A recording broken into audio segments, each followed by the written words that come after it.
Okay, guys, we're going to get started. Appreciate you coming on today.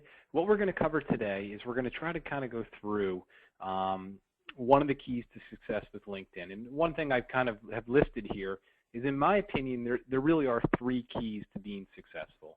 One, you have to have your profile set up from a marketing standpoint. That's what we're going to talk about.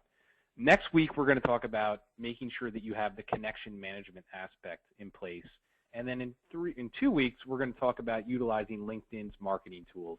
So just to kind of summarize, there are three important parts of LinkedIn. Today, we're going to cover part one, which is setting up the marketing aspect of it. And, you know, as always, I try to explain that, you know, the puzzle has many puzzle pieces. Obviously, your website has now become the biggest puzzle piece, right? And we're now using social media like LinkedIn, email marketing, search engine optimization, blogging. All these things are now part of a bigger puzzle to really drive people to your website. And I guess my point is I constantly have people who come to me and they say, look, yeah, I have a website, nothing's happening. And I kind of giggle because, you know, the reality is there's a bigger picture out there. And the guys who are successful, they're being proactive, they're driving people to their websites, they're doing the little things they need to be successful. So the whole purpose of this slide is to understand that there is a bigger picture. Yes, we're going to talk about LinkedIn today. Yes, we're going to talk about the setup of your profile. It becomes very important for this big picture to have these little things in place that I'm suggesting. And I think that's my point. So I think, you know, what I want to do today is really talk about two aspects of LinkedIn.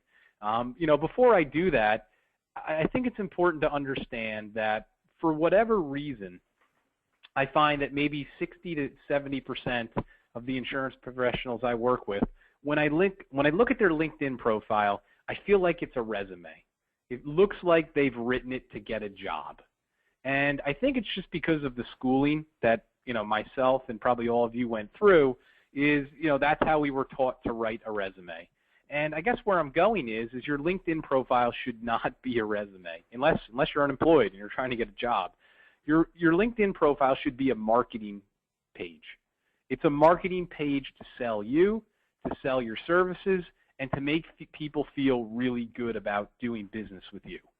And the reason I say it like that is because whether you realize it or not, you know, your LinkedIn profile is being found. You know, when I go right onto Google and I type in, you know, Ken French Jr., you know, the first thing that comes up is my LinkedIn profile.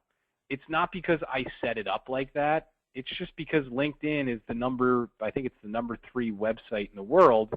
Google highly, you know, search engine optimizes it. So my point is if you have a LinkedIn profile, make no mistake, people are finding it, whether you realize it or not. And in my opinion, that's a good thing. You know, people, great, that's traffic. You know, I go back to the first thing I said. You know, the people that are not successful with social media and websites, they're the people saying nothing's happening. Well, you want to start to make things happen, you got to have these little things in place to be successful. So my point is your LinkedIn profile can be a tremendous resource. You know, for me, I feel like I'm almost begging people to find my profile. If they find my profile, I know there's a real high probability they're going to do business with me because my profile is designed to make them feel good about me. And there's things on here that strategically do that. So the first thing you want to focus on today is you want to focus on the summary section of your profile. So I'm just going to scroll down here, and here is my summary section. And it's not, you know, amazing from a, you know, artistic standpoint, but I think what you need to understand is there's 2 sections to the summary section, okay? There's 2 things you can do. The first is just written text. The second is the ability to kind of upload videos and stuff like that, and I'll talk about that in a second. But what I want everyone to do today is go to your profile, take a look at the summary section, and here is what I suggest you do to set it up. I suggest that you kind of have these 3 bullets in place. The first thing it should do is it should explain to people who you help. What do you specialize in? So let me just rewind for a second and tell you a story, and maybe this gets my point across better. Again, my clients are insurance brokers. Here is what 90% of my clients' LinkedIn profiles summary sections read. They'll say this: "Hi, I'm Bob. I own Bob's Insurance. Bob's Insurance is a full-service insurance agency. We help everybody with auto, home, business, life, and health. You know, email me for a free quote." That's kind of what 90% of everyone's profile says. Nothing wrong with it, but it's as broad can be. I'm a marketing guy. I will tell you right up front, broad is bad. What you want to do on the summary section is you want it to be very targeted, very niche oriented. So usually when I do, because I do consulting sometimes, private consulting, usually I have to kind of fight with the guy. Not really fight with him, but I got to dig. I got to get inside his head a little bit. And usually after about 10 minutes, here's how we will rewrite it. He'll be more something like this. I'm Bob from Bob's Insurance. We specialize in helping restaurant owners with risk management solutions for themselves and their restaurants. In the local San Diego area. So my point is initially the guy's thing was very broad. We do everything. We tried to get it to where it was very specific. So that's the first thing I want you guys to do, is the first 2 or 3 sentences should flat out tell people what you're the best at. So, again, as an insurance professional, you've been programmed to tell people I do everything. You're scared to death to lose a cross sell, right? I get it. But from a marketing standpoint, that's not going to help. So you have to kind of dig deep and say, what is my perfect client? What type of client do I want? What makes me the most profitable? Maybe it's, Medicare. Maybe it's, like I said, some sort of risk management niche. Maybe it's, a specific type of retirement planning thing. But at the end of the day, that's your first job, is to figure out what you are best at. So that's going to be your first 2 sentences. It's going to tell people who you help. Then you're going to tell them how you help them, right? So that guy with the restaurant, he's going to say, we come in, we review your restaurant, we figure out, how we can protect you and your employees, something that just kind of explains why you're unique. And then finally, the last 2 sentences should be a little bit, you can then get broad and say, we also, are a full service agency. We help you with personal and commercial insurance.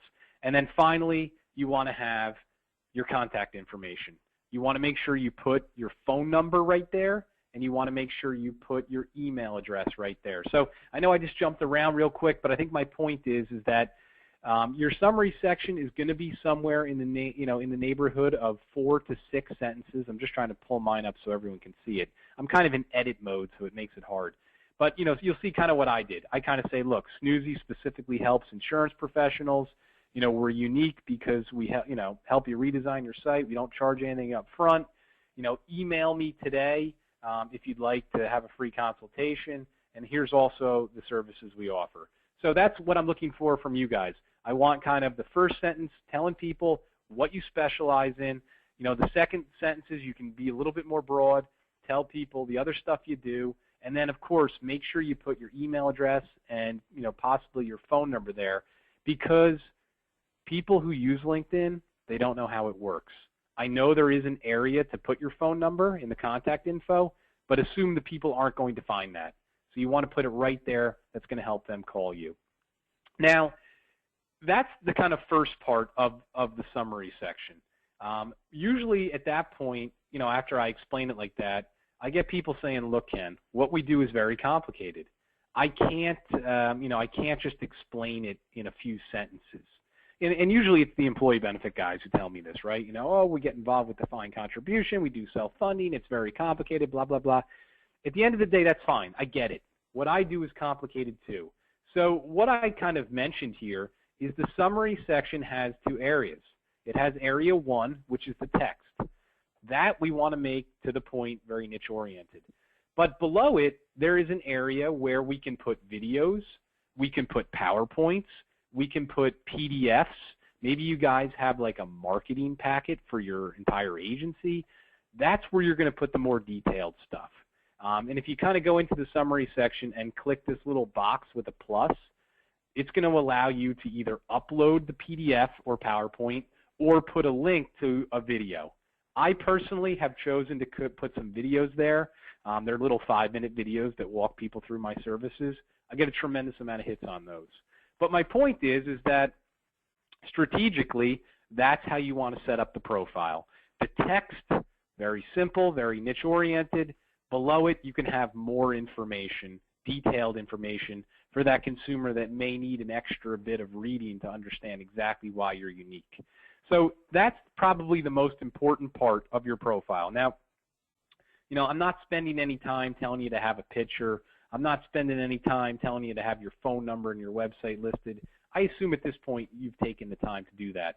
Obviously, that stuff is very, very important. But that's aspect one, the summary section. The next aspect I'd like to see everyone have set up is the skills and endorsement section. So on my profile, you will see it right here. And, in layman's terms, this is usually a disaster for people. So take your time today, go to the skills and endorsement section, and the first thing you're probably going to see is you're probably going to see like 20 or 30 skills listed, and that's bad. So let me try to, it's always kind of a challenge from my end to try to get my point across. So I'm trying to just be as simple as possible. The goal with the skills and endorsement section is to get as many people as possible endorsing you. You will see that I have 4 skills listed, and you can kind of see this blue box. And basically, if you can see that blue box, it says 99 plus. And what that means is literally I have hundreds of people endorsing me for these skills, social media marketing, website design, etc. And there's probably about 6 reasons you want to get as many endorsements as possible. We'll talk about them in a second. But I think here's what I'd like to see you guys do. I'd like to see you come into the skills and endorsements section and cut down your skills to about 3 to 5, okay? Now, LinkedIn gives you 50 boxes. And again, we've been kind of taught in life that more is better. Oh, I can put 50 skills? Well, if I put 50 skills, that makes me look like I know all this stuff. I guess that's technically true, but it's not going to strategically do anything for you. The reason you want to have just 3 to 5 listed is because it increases the probability that somebody who's coming to your profile is just going to click on all 4 at once. See, that, in my opinion, one of the reasons I've gotten so many endorsements is because I've given them so few choices. If I had 50 skills listed, yes, I would have endorsements, but a lot of the times things would get overlooked. So let me just see if I can pull up an example here of just randomly.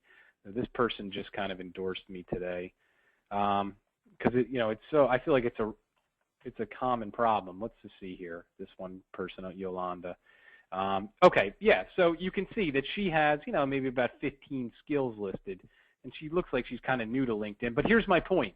So she's got 22 endorsements for insurance, but she's only got 3 or 4 for real estate. Let's just say she's really good at real estate. If someone was to come look at her profile, they're going to say, hey, how come she's only got 4 people endorsing her for real estate? She must not know what she's talking about. She probably really knows what she's talking about. The problem is when people are coming here, they're only clicking on the top few. So the top few get the endorsements, and the bottom few, they get overlooked. So my point is you want to kind of cut it down to about 4 or 5 endorsements listed, and that's going to help you get more people clicking on them. And the more endorsements you get, the more your profile is going to show up on other people's profiles. One thing you may not realize is that LinkedIn does a really good job at kind of promoting you to other people on LinkedIn. And that, to me, is potential traffic. So in order to get really highly optimized on LinkedIn itself, you want your profile to be set up correctly. So in layman's terms, go in here, set it up to 3 to 5 endorsements. You want to have 2 that are very broad. So let's say you specialize in auto and home. You probably want to have 2 endorsements that are insurance and maybe property and casualty insurance. And then you want to have 2 that are a little bit more specific, maybe customer service and maybe auto insurance. I don't know. But my point is try to have 2 endorsements that are specific, 2 are broad. Just watch. You will get more endorsements The more endorsements you get, the more your profile will show up. The more your profile shows up, the more people will go to it, and it goes right back to that summary section. We want people going to our profiles. The profile should be set up to tell them what you specialize in, what you do. And obviously, if you have all these endorsements, people are going to feel really good about doing business with you. Just like I said about me, I'm hoping that people find my profile. Yeah, I got 400 people endorsing me for website design. I'm pretty confident that if the guy needs a website and he sees that and he goes through all these insurance brokers who are endorsing me, he's going to at least say, yeah, this guy must know what he's talking about. You know, I'll at least call him up or check out his website. So it becomes important. It becomes a system of funneling the traffic back to your website. This is one of the little things you need to do on LinkedIn. So what we're going to do next week is we're going to talk a little bit more about, okay, so I have the profile set up correctly.